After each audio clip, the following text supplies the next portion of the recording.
Julien claqua la porte de l'appartement familial avec une violence qui fit trembler les murs. Son père hurlant derrière lui des insultes qui résonnaient comme des coups de poignard. Au lieu de s'effondrer en larmes comme il l'avait imaginé 1000 fois. Une étrange clarté envahit son esprit, le poussant à courir vers la gare pour rejoindre Paris et Antoine. Ignorant que cette fuite marquerait le début d'une trahison qu'il n'avait pas encore commise. Mais à l'arrivée, la porte d'Antoine s'ouvrit sur un inconnu. Un sourire complice sur les lèvres, transformant son refuge espéré en un abîme de désillusion. Julien avait toujours été le fils modèle. Élevé dans une petite ville de province où les traditions pesaient plus lourd que les rêves. À 22 ans. Étudiant en littérature à la Sorbonne. Il naviguait entre les attentes de sa famille conservatrice et les tourments secrets de son cœur. Son père, un artisan fier de ses racines catholiques, voyait en lui l'héritier d'une lignée où les hommes épousaient des femmes pieuses et fondaient des foyers stables. Sa mère, plus douce mais tout aussi ancrée dans les normes sociales, lui rappelait sans cesse l'importance de faire les bons choix pour éviter le scandale. Julien, avec ses cheveux bruns en bataille et ses yeux verts pensifs, passait ses journées à dévorer des livres qui parlaient de liberté. Mais la nuit, il luttait contre des désirs qu'il n'osait nommer. C'est lors d'un cours banal sur la poésie romantique que tout avait commencé. Assis au fond de l'amphithéâtre, Julien avait oublié son crayon. Antoine, assis à côté, lui en avait tendu un avec un sourire désinvolte. Tiens, on partage plus que des notes ici, avait-il dit d'une voix chaude qui avait fait frissonner Julien. Antoine, 23 ans, étudiant en arts plastiques, était l'opposé de Julien, confiant, avec des cheveux noirs courts et un sourire qui illuminait la pièce. Originaire de Paris, issu d'une famille d'artistes bohèmes, il assumait ouvertement son orientation, participant même à des manifestations pour les droits LGBT. Leur premier échange avait duré des heures après le cours, discutant de Baudelaire et de la vie parisienne. Julien s'était senti vivant pour la première fois. Comme si Antoine avait allumé une lumière dans l'ombre de son existence réprimée. Les rencontres se multiplièrent. Ils se retrouvaient dans des cafés du quartier latin, échangeant des regards complices au-dessus de leurs espressos. Antoine racontait ses voyages en Italie, ses expositions d'art naissantes, tandis que Julien parlait de ses lectures, évitant soigneusement les sujets personnels. Un soir, sous la pluie battante, Antoine avait pris la main de Julien pour l'abriter sous son parapluie. Ce contact innocent avait électrisé Julien, déclenchant une vague de sentiments qu'il avait longtemps refoulés. Tu sais, Julien, la vie est trop courte pour se cacher, avait murmuré Antoine, ses yeux plongeant dans les siens. Julien avait hoché la tête, le cœur battant. Mais intérieurement, une voix lui criait danger, que diraient ses parents? Et la société provinciale qui l'attendait à la fin de ses études? Malgré ses doutes, leur relation s'approfondit. Antoine invita Julien à son atelier. Un petit loft encombré de toiles et de pinceaux. Là, assis sur un vieux canapé, ils parlèrent jusqu'au lever du soleil. Antoine confia ses peurs, le rejet de certains amis conservateurs, la pression de réussir en tant qu'artiste gay dans un monde encore discriminatoire. Julien, pour la première fois, avoua ses luttes intérieures. J'ai l'impression d'être piégé dans un rôle que je n'ai pas choisi, dit-il, la voix tremblante. Antoine le serra dans ses bras. Un geste fraternel qui se transforma en quelque chose de plus profond. Ce fut leur premier baiser. Timide et chargé d'émotion. Un moment où Julien sentit le monde s'ouvrir. Mais dès le lendemain, la réalité frappa, un appel de sa mère, rappelant qu'il devait rentrer pour les fêtes de famille. Où on lui présenterait une gentille fille d'une famille amie. Julien rentra chez lui. Le cœur lourd. À table. Son père discourait sur les dérives modernes de Paris, critiquant ouvertement les déviants et qui défilaient pour leurs droits. Julien se tut, rongeant son frein. Mais chaque mot était une entaille. De retour à Paris, il se jeta dans les bras d'Antoine, cherchant refuge. Leur relation devint un havre secret, promenade le long de la Seine. Soirée cinéma où leurs mains se frôlaient dans l'obscurité. Antoine poussait Julien à s'ouvrir, à affronter ses démons. Tu ne peux pas vivre dans le mensonge éternellement, insistait-il. Julien promettait d'essayer. Mais la peur le paralysait. Un jour, lors d'une manifestation pour l'égalité, Antoine invita Julien à le rejoindre. Julien hésita, puis refusa, prétextant un examen. En réalité, l'idée d'être vu, d'être jugé, le terrifiait. Antoine masqua sa déception. Mais une fissure apparut. Les mois passèrent. Et la pression familiale s'intensifia. Son père l'appela pour annoncer qu'il avait arrangé un stage dans leur ville natale. Chez un ami notaire. C'est pour ton avenir, fiston. Et qui sait? Peut-être que tu rencontreras quelqu'un de bien là-bas. Julien paniqua. Il confia à Antoine ses craintes. Et celui-ci proposa une solution radicale, viens vivre avec moi. On affrontera ça ensemble. Julien, ému, accepta dans un élan. Mais le doute s'insinua. Était-il prêt à tout perdre pour cet amour? La nuit suivante, il rêva de son père le reniant, de sa mère en larmes.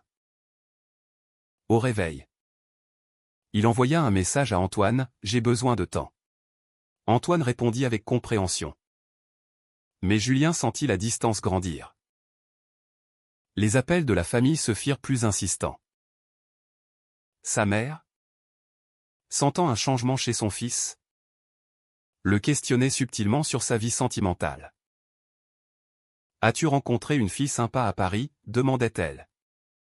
Sa voix empreinte d'espoir.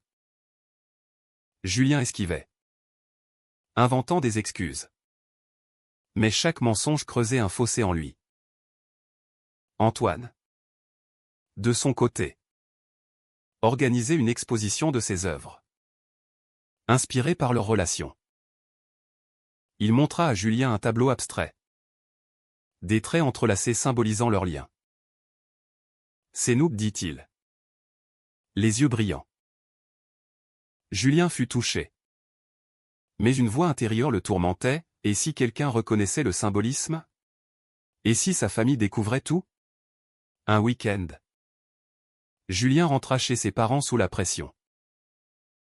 À table, son père aborda le sujet du mariage. Ton cousin se marie l'année prochaine.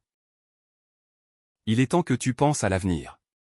Puis, il ajouta, on m'a parlé d'Émilie, la fille des Dupont. Elle est parfaite pour toi.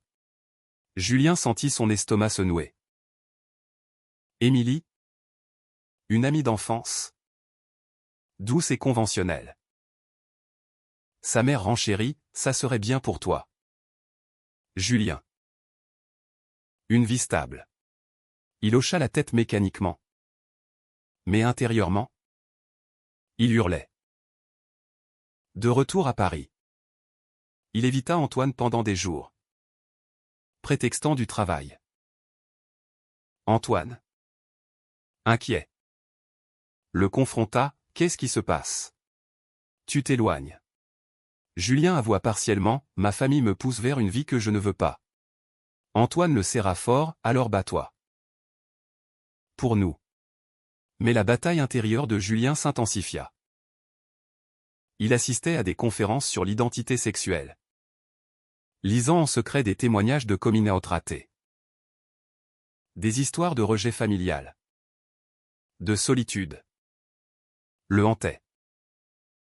Un soir, Antoine organisa un dîner avec des amis gays, espérant intégrer Julien dans une communauté supportive.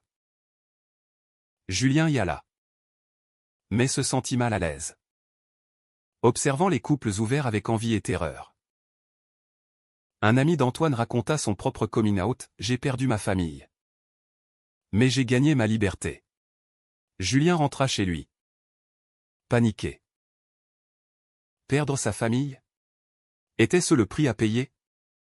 La crise éclata lors d'un appel surprise de son père. J'ai parlé à Émilie.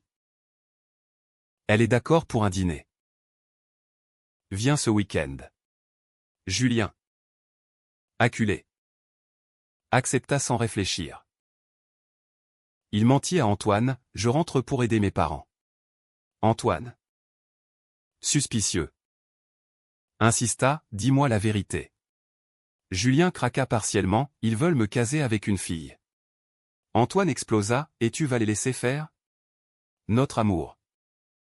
C'est quoi pour toi? » Julien, déchiré. Promis, je vais refuser. Mais au fond, il doutait. Le dîner avec Émilie fut une torture. Elle était charmante, parlant de leur enfance commune. Les parents de Julien rayonnaient. « Vous formez un beau couple », dit son père. Julien sourit faiblement. Mais son esprit était avec Antoine. À la fin, Émilie l'embrassa sur la joue, et son père applaudit. De retour, Julien appela Antoine en larmes: « Je n'ai pas pu dire non. » Antoine, blessé: « Tu choisis la facilité. » Ils se disputèrent, Antoine accusant Julien de lâcheté. Julien raccrocha, se sentant coupable. Les jours suivants, il ignora les messages d'Antoine, se noyant dans ses études. La société ajoutait à la pression.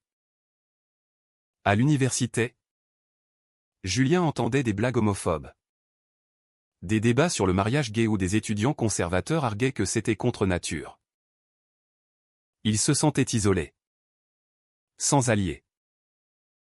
Un professeur, sentant son trouble, lui conseilla un thérapeute. Julien y alla, avouant ses sentiments pour Antoine.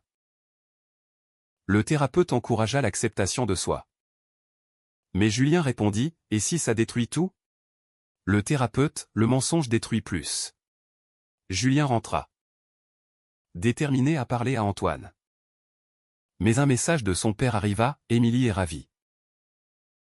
On organise un repas de famille. » Paniqué, Julien envoya un texto à Émilie: « D'accord pour essayer. » C'était une trahison impulsive, née de la peur. Antoine, de son côté, luttait. Il peignait frénétiquement, ses toiles reflétant sa douleur. Un ami le poussa à sortir, à rencontrer d'autres.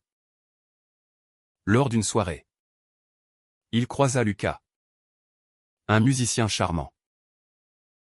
Ils parlèrent tard, et Lucas l'embrassa. Antoine, blessé par le silence de Julien, céda un instant. Le lendemain, le remords le rongeait.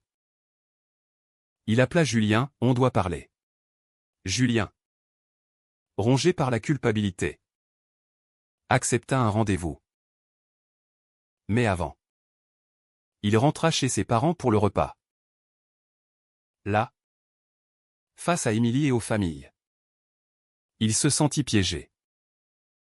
Son père leva son verre: « À l'avenir. » Julien but, scellant un pacte silencieux avec le mensonge. Le rendez-vous avec Antoine fut tendu. Assis dans leur café habituel, Antoine demanda: « Qu'est-ce qui t'arrive vraiment ?» Julien, les yeux baissés, avoua: « J'ai accepté de voir Émilie. Pour mes parents. » Antoine blêmit, tu me trompes? Julien protesta, ce n'est pas ça. C'est juste. Pour gagner du temps. Mais Antoine. Furieux, du temps pourquoi? Pour nous détruire? Il se leva. Laissant Julien seul avec ses regrets. Ce soir-là. Antoine confia à Lucas sa peine. Et ils passèrent la nuit ensemble. Une revanche impulsive contre la trahison perçue. Julien. Dévasté. Tenta de se justifier par message. Mais Antoine bloqua son numéro. Il se réfugia dans sa routine. Mais le vide était palpable. À l'université, il croisa Antoine avec Lucas. Main dans la main. La jalousie le consuma. Il confronta Antoine en privé, comment as-tu pu? Antoine rétorqua, et toi? Tu choisis ta famille contre nous. Julien pleura, je n'ai pas le choix. Antoine, on a toujours le choix. Tu as choisi la peur. Ils se séparèrent en ennemis. Chacun portant la cicatrice de la trahison. La famille de Julien jubilait. Les sorties avec Émilie se multiplièrent, promenades. Dîner. Elle était amoureuse. Ignorant tout. Julien jouait le rôle. Mais chaque baiser forcé était une agonie. Son père le félicitait, tu deviens un homme responsable. Mais intérieurement, Julien se haïssait. Un jour, Émilie sentit son détachement, quelque chose ne va pas? Julien mentit, juste du stress. Elle insista. Et il craqua légèrement, j'ai des doutes. Elle pleura. Mais promit d'attendre. Julien rentra à Paris. Cherchant Antoine en vain. La société amplifiait le drame. Une manifestation anti-LGBT éclata près de la Sorbonne. Avec des slogans haineux. Julien. Caché dans la foule. Vit Antoine défiler du côté opposé. Avec Lucas. La vue le brisa. Il rentra. Écrivant une lettre à Antoine, je t'aime. Mais je suis faible. Il ne l'envoya pas. Au lieu, il accepta une invitation d'Émilie à un week-end familial. Là, son père annonça, on parle mariage. Julien. Acculé. Hocha la tête. Émilie rayonnait. Mais Julien vomit en secret. Symbole de son dégoût de soi. Antoine. Avec Lucas. Tentait de tourner la page. Mais ses peintures trahissaient son amour perdu. Lucas. Jaloux. Confronta, tu penses encore à lui. Antoine admit, oui. Ils se disputèrent. Et Lucas partit. Seul. Antoine relut les vieux messages de Julien. Pleurant. Il décida d'affronter, il envoya un message via un ami commun, rencontrons-nous. Julien accepta. Espérant rédemption. La rencontre fut explosive. Dans un parc. Antoine accusa, tu m'as trahi pour une vie fausse. Julien répondit, et toi avec Lucas? Antoine, c'était pour oublier ta lâcheté. Ils hurlèrent, attirant des regards. Julien avoua tout, la pression familiale. La peur du rejet. Antoine. Ému. Dit, j'aurais été là. Mais la colère l'emporta, trop tard. Il partit, laissant Julien effondré. Le point de non-retour arriva lors d'un appel de sa mère, Émilie est enceinte. Non. Faux. Mais imaginons, en réalité. Émilie confia qu'elle voulait des enfants vite. Julien paniqua. Il rentra. Confrontant son père, je ne l'aime pas. Son père rit, l'amour vient après. Julien insista, je suis gay. Le silence tomba. Son père explosa, hors de question. Tu vas te marier ou tu n'es plus mon fils. Sa mère pleura, pense à nous. Julien choisit, il partit. Claquant la porte. Comme au début. Julien erra dans Paris. Sans but. Il appela Antoine. Qui répondit froidement. J'ai tout avoué. Ils m'ont renié. Antoine. Stupéfait, et maintenant? Julien, je ne sais pas. Ils se retrouvèrent. Dans l'atelier d'Antoine. Là. Julien pleura. Racontant le chaos. Antoine l'écouta. Son cœur se brisant à nouveau. Tu as payé le prix, dit-il. Mais la confiance était brisée. Je ne peux pas oublier ta trahison. Julien implora, donne-moi une chance. Antoine hésita. Puis, peut-être. Mais ça prendra du temps. Les mois suivants furent une reconstruction douloureuse. Julien coupa les ponts avec sa famille. Vivant chez un ami. Il rejoignit des groupes de soutien LGBT. Affrontant ses démons. Antoine. Prudent. Reprit contact lentement. Ils se virent en amis. Discutant des dommages. Julien travailla sur lui-même. Thérapie intensive. Il perdit son stage. Mais trouva un job dans une librairie. Symbole de liberté. Antoine exposa une série sur le rejet. Inspiré par leur histoire. Récoltant des éloges mais aussi des critiques. La société les testa. Des amis de Julien le jugèrent pour son retard coming out. La famille d'Antoine. Supportive. L'accueillit. Contrastant avec la sienne. Un jour, une lettre de sa mère arriva, « Je t'aime. Mais je ne comprends pas. » Julien répondit. Espérant réconciliation. Son père resta silencieux. Émilie, blessée, l'accusa de mensonge, « Tu m'as utilisé. » Julien s'excusa. Payant le prix de sa culpabilité. Leur relation renaquit timidement. Une promenade au Louvre. Où ils admirèrent des œuvres sur l'amour interdit. Antoine prit la main de Julien ouvertement. Julien. Pour la première fois. Ne recula pas. Mais les cicatrices persistaient. Lors d'une dispute. Julien accusa Antoine de Lucas. Antoine, c'était ta faute. Ils se réconcilièrent. Apprenant le pardon. Le climax vint lors d'une manifestation. Julien. Enfin. Défila aux côtés d'Antoine. Tenant une pancarte, « Amour s'enchaîne ». Des photographes capturèrent le moment. Et l'image fit le tour des réseaux.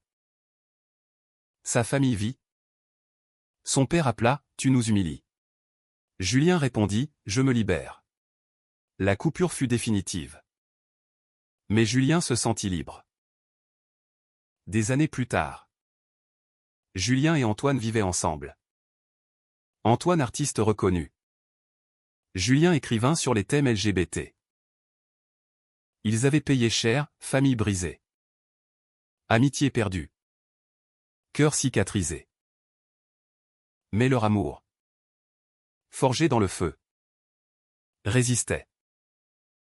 Était-ce juste de prioriser l'amour personnel au détriment des liens familiaux traditionnels?